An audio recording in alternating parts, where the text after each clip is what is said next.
Hey everybody, Ryan back here again. Alright, now we're going to be doing the Toronto Maple Leafs season preview. And this is their current symbol. I personally like the one from the 80s and 90s. I like that one better personally, but that's just, like I said before, that's the one I grew up with. So, this one's not too bad, but I like the look of the Air one personally. I know there's others who agree and there's others who like this too. So, whichever you like, to each their own. Anyways, make sure, I'm sorry, let me start that over. If you are watching this, thank you for watching. If you are a subscriber, thank you for subscribing to my channel. If you're not a subscriber, hit that subscribe button and hit that notification bell. That way you can be notified when I drop a new video. And other than that, let's get started with the Toronto Maple Leafs season preview. Alright, so because it's Toronto, they have a lot of additions. If you're a Toronto fan, you know that. I mean, there's always the always present rumor that every player in the league is coming to Toronto, so good luck with that. If it actually happens, congratulations. Otherwise, here's your true additions for the year. Wayne Simmons, 1 year, $1.5 million. I'm still unsure why they got him, and especially for that amount. But, I mean, he was a good player, but he's towards the end of his career, but not the only one they've done that with this year. TJ Brody, that's a very good pickup for their defense. 4 years, $5 million per season. That's a good price for someone like TJ Brody. He's not going to wow you with the offensive game, but he's definitely a good defensive defenseman. Makes his mistakes, but every defender does, so can't hold him too bad for just a few. Travis Boyd, 1 year, $700,000. Zach Bogosian, 1 year, $1 million. I'm kind of surprised they signed him for that much. I would have figured Bogosian would have got a minimum like Thornton did, but it is what it is. Jimmy Vesey, 1 year, $900,000. Aaron Dell, 1 year, $800,000. Joe Thornton, 1 year, $700,000. That could be a good pickup. He could really calm that locker room down because that locker room looked really dysfunctional last year. And I think that really hurt them in the regular season, so hopefully Thornton can come in there and just calm down a lot of these young guys and get them focused. Because he wants to win one this year because he has yet to in his career. That's the one thing he has yet to accomplish. So he wants to get it done, and he signed with his team to get it done. So I think he's going to help give them a drive to want to win because they just seem like it's not that they don't want to win. They just seemed unorganized and unable to come out of a funk when something bad happened. So hopefully he can help them get out of that. I think he could be a very good addition. TJ Brody, he's going to be helping that solidify that defense that's been lacking. And Thornton's going to help guide these young players, hopefully. Michael Hutchinson, 2 years, $725,000. He came back to the team. Joey Anderson, they acquired via trade. They also acquired Philip Hollander. David Warsofsky, also via trade. I know he just got loaned out not long ago, so he's probably not going to be playing for the team unless he gets called back. I'm not sure if you can even call back a loan player, so he may not be playing at all. Scott Sabrin is on PTO. Rourke Chartier is on a PTO. Tyler Gaudet is on a PTO, and Justin Brazil. Brazil? I'm not sure how to say it. It's a name I'm not good with and I've never heard before, so I don't know how to say it properly. So I'm sorry ahead of time to him and anybody else who's a fan. He's on PTO as well. Alright, subtractions. They acquired Evan Rodriguez from Pittsburgh, and then he went back to Pittsburgh. Sometimes it works that way. Mika Salamaki went to Colorado. Tyson Barrie went to Edmonton. The project with Tyson Barrie did not work out as they had hoped, so good luck to him in the future. Kyle Clifford went to St. Louis. Casimir Isuo. I'm not sure if I'm saying that correctly, but he went to Nashville. Jeremy Bracco to Carolina.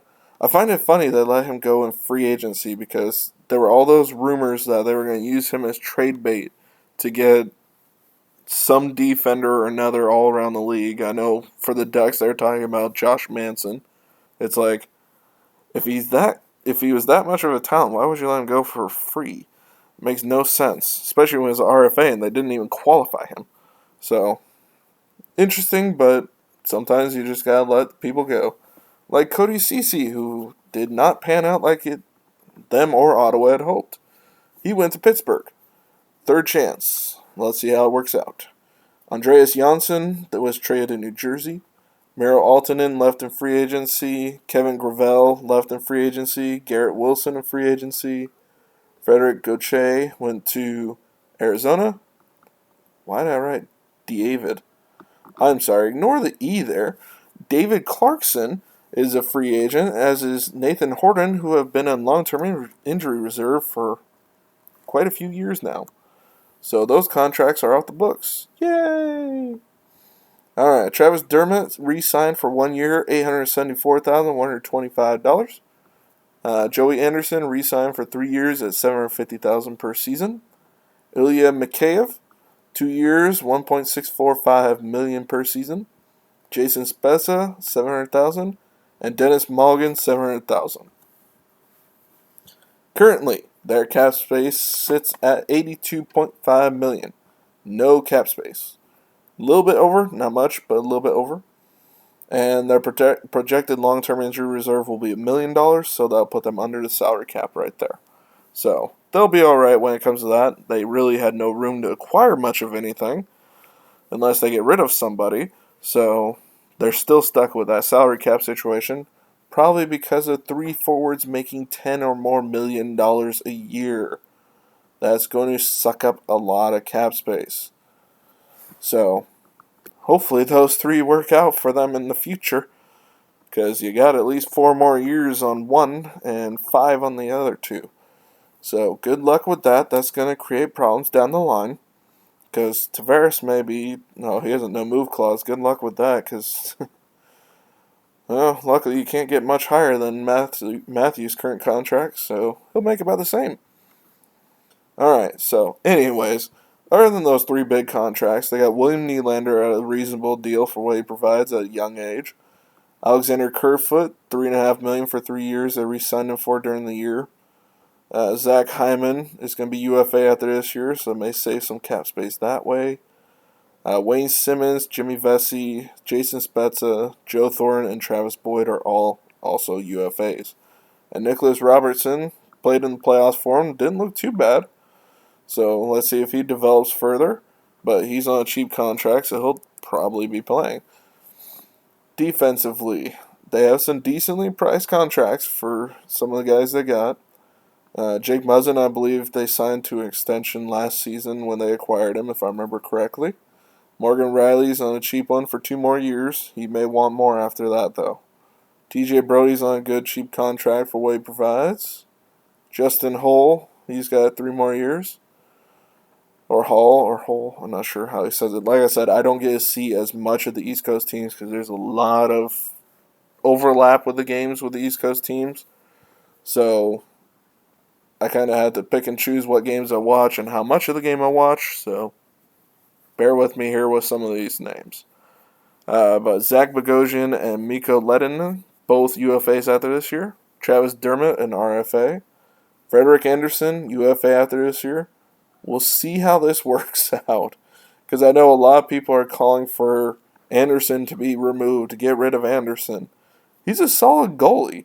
I understand the arguments. I mean, he seems to disappear in the playoffs. I understand. I mean, he's a solid goalie. I mean, 1 more year, give him a shot. Let him earn that contract if he wants it. He's going to have to earn it, especially come playoff time. If not, you got Jack Campbell, who looked better last year than he has looked since he was in juniors. Or not juniors, he was in U.S. National, wasn't he? So, it's been the best he's looked since the World Juniors, back when he was in the World Juniors. So, good luck to him. Hopefully he keeps doing better since he's now about in his prime. So, they have buried salary with Pierre Engvall for the next 2 years. They're still paying retained salary on Phil Kessel for this season and next season. And this is the last year of their compliance buyout for Mikhail Grabowski. So, that's $0 though, at least. That's the good news. So, Here's where they sit with their non-roster forwards. Alexander Barabanov, he's a UFA after this year. Yegor Korshkov, he's a RFA. Nicholas Patan, he's a RFA. Kenny Agostino and Kali Kosilla are both UFAs, and Dennis Malgin is a RFA. Defensively, Joseph Duszak, he's a RFA. Kali Rosen, UFA. Martin Marincin and David Warsofsky are both UFAs. Non-roster goalies, they got Joseph Woll as I'm assuming that means RFA. Aaron Dell as a UFA. I'm kind of surprised Aaron Dell is all the way down there, but I had forgotten they had Jack Campbell, so it makes sense. Alright, 2020 draft. At 15th overall, that they got in a trade, they got Rodion Amirov, left winger. 59, Ronnie Hervonen, a center. 64, Tapi Niemla, a defender. Artur Akhtiamonov, a goalie at 106. William Villanueva, I'm probably saying that one wrong. I'm sorry ahead of time. Defender at 122. Dmitry Oh, God, sorry, Kat, you distracted me. Ovchinnikov. I'm saying it incorrectly. The Russian names can be interesting. He's a forward, plays all three positions, 137. If anything, you should have fun at me trying to say these names, because it can be tough. Vidi Mietnin at 168, right winger. Axel Rindell, defender at 177. If I struggle with Joe Miller, I'd really be embarrassed. But Joe Miller, all positions of forward, 180. John Fusco, a defender at 189. Wyatt Shingoth, a center at 195. And Ryan Verberg at center at 213. And like I said, I'm not a name expert, and most of those later round names did not come up in the draft, really, in what they were showing on TSN, so sorry ahead of time. But anyways, draft this year, no third round pick. They have a condition on their 6th round, and they have no 7th. But they have their own 1st, 2nd, 4th, and 5th. Next year, they have all their own picks, and the following year, they have all their own picks. Alright, lineup-wise. So they're starting off the season, or I don't know about the season, but definitely they are starting training camp. They're playing Matthews, Marner, and Thornton. I saw that, I was like, I feel bad for Thornton. I think he'd be better in sheltered minutes than he would on a first line. I'm not sure he can it's not even that I'm not sure. He cannot keep up with Matthews and Marner speed-wise. I mean, Marlowe was able to because Marlowe was always fast. Thornton, with the knee injuries he's had in the last few years, has slowed him down significantly. But, I mean, if they can get in the offensive zone, get him behind the net, passing that puck, he could do really well. And he could definitely get Matthews back up to the 47-goal range in a 56-game schedule, possibly. Look at what he did for Jonathan Chichu, who wasn't even a really good NHLer, evidently, since he had one good year. Maybe a couple of good years, but he washed out pretty quick after that. So, maybe he does really good there, or maybe they end up putting him down on the, I hate to say 4th line, and letting him play first power play. He'd be really good in that position, personally, I think, at this point in his career. If this was earlier in his career, this would have worked out perfectly fine and would have been no issue at all. But he's 41 going on 42 with some major knee injuries over the last few years. So, I'm sorry if you're a Toronto fan. If you are okay with it, that's good. But me personally, I don't see it working out, but I could be wrong. I think like I said, he's better in shelter minutes. Anyways, moving on. John Tavares, William Nylander, and Jimmy Vesey on the 3rd line. We'll see if Vesey can reignite his career. 3rd line, Alexander Kerfoot, who looks like he is injured currently. I'll have to find an injury report on that. I don't know as of right now. But him with Ilya Mikheyev, Zach Hyman. That should be a decent line, especially if they can get a little bit more offense. That'd probably be nice. I know this is a short year, so numbers probably won't be that much greater than that is, but get that amount in a little bit less games. I think that'd be better. Fourth line, you got Barabanov with Spezza and Simmons. So we'll see how that one works out. Defense-wise, you got Riley Morgan and TJ Brody. That could be a pretty good pair right there. Because TJ Brody, if I remember correctly, I've seen Calgary a lot over the years with being an Anaheim rival. He usually is with Giordano, if I remember correctly, but maybe not last couple years. Maybe it was more Rasmussen, but not Rasmussen. I'm sorry, what's his name? Where's it, Rasmussen? I don't know. I have to look it up. But Jake Muzzin and Justin Holl on the second pair, and Mikko Lehtinen and Zach Bogosian. So, see how that all works out. I'm not sure. Personally, Zach Bogosian, he doesn't have the speed to keep up with guys nowadays, so I don't know if Dermott is much of an improvement, but he is offensively. And he was a plus 14 in the 56 games he played, so I think Dermott is a better option. Bogosian to fill in if there's injuries, or if Mikko Lehtinen does not work out. We'll see how that project works too.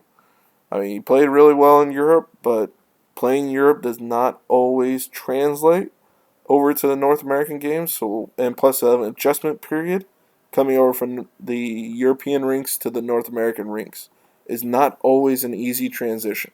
Some guys, immediate. Some guys, it takes like 10, 15 games to get into that. But with a shortened schedule, you really don't have 10, 15 games to figure it out. You got to figure it out right away. Because there's not much time to fail. You got to win right away if you want to succeed in this schedule they have. And like we said, goalies, Anderson and Campbell. Anderson's solid goalie, solid numbers. He just seems to find a way in the playoffs to just disappear once he gets past the first round. So hopefully he can figure that out, because he used to be with the Ducks. I liked him.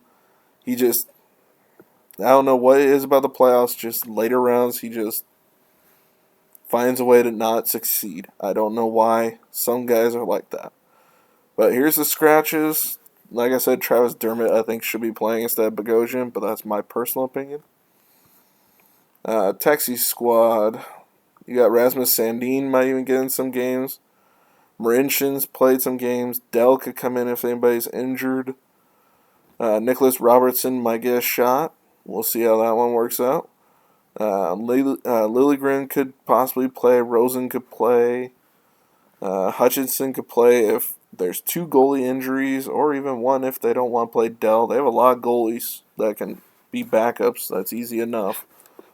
Well, not easy enough, but they can come in if there's injury. Let's see. Those are their non-roster minors players, their loaned players. Yeah, I had to split this up because they have a lot of players on the prospect list. Because it is Toronto, so they got a ton of guys. So here's all their prospects. And there's their one guy on the reserve list. Alright, here's their top prospects. Nicholas Robertson, 86 points in 46 OHL games. Rasmus Sandin, 8 points in 28 NHL games and 15 points in 21 AHL games. I think if anybody's ready, I think Rasmus Sandin. Nicholas Robertson, I think, he showed in the playoffs last year. He can play. Let's see how he does in a regular season, because he's never played a regular season game in his career. But Rasmus Sandin, the defenders, probably is the most ready. Liljegren, it may be his last chance, or maybe he has another chance, but they were hoping he would have been ready earlier than this, I think. So let's see how he works out. Maybe he gets in before Rasmus Sandin this year. But he had 1 point in 11 games in the NHL and 30 points in 40 AHL games. And they got Rodion Amirov, if I'm saying the first name wrong, I'm sorry.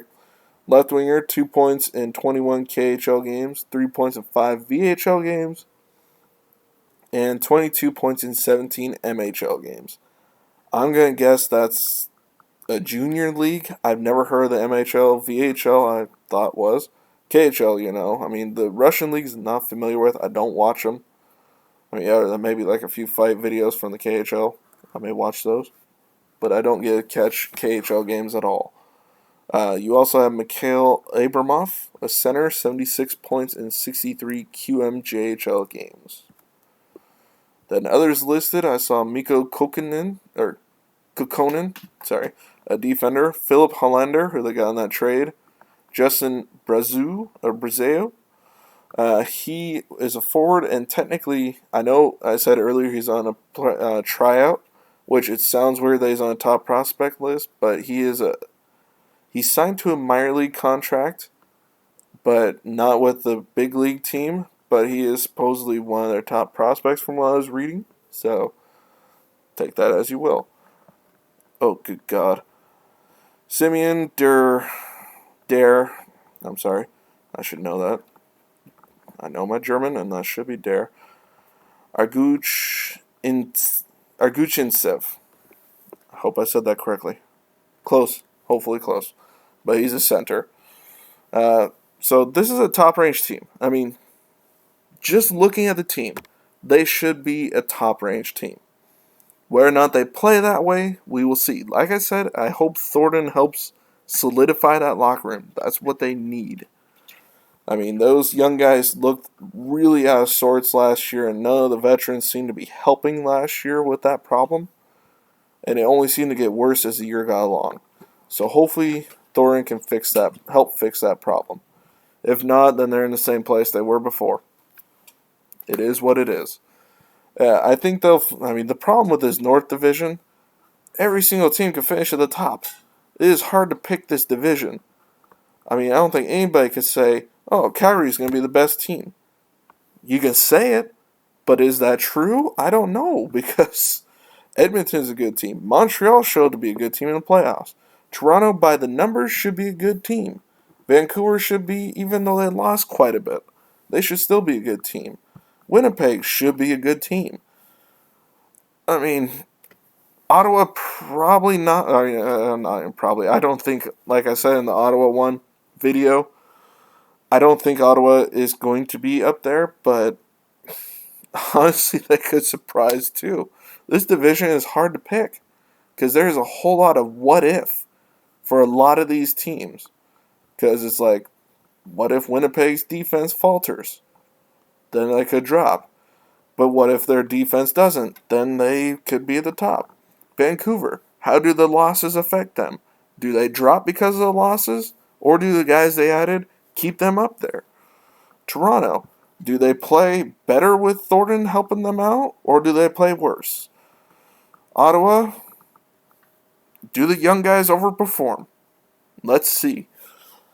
Montreal, do the young guys playing a season finally, like Nick Suzuki, do they falter? Or do they keep advancing and getting better? And does Carey Price stay healthy? That's a big one too. Edmonton, does McDavid stay healthy? Does McDavid and Draisaitl keep playing as good as they have? Does Draisaitl reignite his chemistry he had with Cahoon? Let's see. Calgary, do they go back to the team 2 years ago, or do they play like the team last year that seemed like their first line was lost? Let's see. I mean, like I said, there's a lot of what if in this division. This one, we know who the top three are. This one, you can pretty much pick the top four. This one, a little bit more of the wild card situation too, but you can still pretty much guess the top four. Those four right there. Or, no, I'm sorry, maybe not the Rangers, but Boston. And those three. Or maybe a mixture of any of those five. So, this division is hard to pick. Honestly, you can say all these except maybe Ottawa is a top team. So, you're going to see pretty much all my Canadian videos. I'm calling them all pretty much top-range teams because they all are. And yes, one of these teams is going to end up in the conference finals eventually. So there is a 1 in 4 chance that a Canadian team will win the cup. Good luck to you. Maybe it's Toronto. Maybe it's Vancouver. Maybe it's Winnipeg. Maybe it's Ottawa. I think that one's a bit lower percentage. Maybe it's Montreal. Maybe it's Edmonton. Maybe it's Calgary. Every single one of these, except for the bottom two, Vancouver, Winnipeg, well, the current rendition of the Ottawa Senators have not won a Stanley Cup. The original Ottawa Senators did. Not the same franchise, though. So, 3 of these 7 teams have not won a Stanley Cup. And there has not been a Canadian team since 1993 when Montreal won. Canada is dying for a cup. Maybe Toronto's the saving grace. Maybe it's Calgary. Maybe it's Edmonton, Montreal, Vancouver, Winnipeg, Ottawa. It could be any of them. There's a 1 in 4 chance it's one of those 4. So, if you're a Toronto fan, I personally think it's going to be a good year for you. I know a lot of people are going to nitpick them because they are basically the media center of all these teams. So they get nitpicked to all hell. So the new guys may underperform. The old guys may underperform because of all the nitpicking. But you know what? They still, by the numbers, should be a very good team. So if you're a Toronto fan, it should be a good year just looking at the team. Whether or not it translates that way, we will see. But I personally think if you're a Toronto fan, you got a lot to look forward to this year. Because those contracts are going to start crushing you very, very soon. So it has to be soon that you win if you're going to win. Because, like I said, those contracts, though 2 of them are very good young players, they're going to hurt down the line eventually. Those guys will still provide, but it's going to be hard to keep a team around them as these other young guys you have progress. You're going to have to make hard choices. That's just what happens for every team. So, good luck. Like I said, I hope it's a good year because I've always personally liked Toronto. Like I said, I personally like the old Maple Leaf symbol. I wish you'd go back to it personally, but that's just me being biased from what I enjoyed seeing back in the 90s and late 80s. I know it was a bit older than that, but still, that's when I saw it. So, good luck, Toronto. Good luck to your fans. I think it'll be a good year. So, if you're a Toronto fan, good luck. All right. If you are a subscriber, thank you for watching and thank you for subscribing. If you're not a subscriber, thank you for watching, but please hit that subscribe button. Help me out here. It helps out the channel, helps me do more with my videos. Hopefully I can get something better than just a PowerPoint going for you soon enough. But right now, that's what we got. But anyways, if you're not a subscriber, hit that subscribe button. Hit that notification bell. Get notified when I drop a new video. Make sure to like, comment, and share. And I will see you next video. Bye, everybody.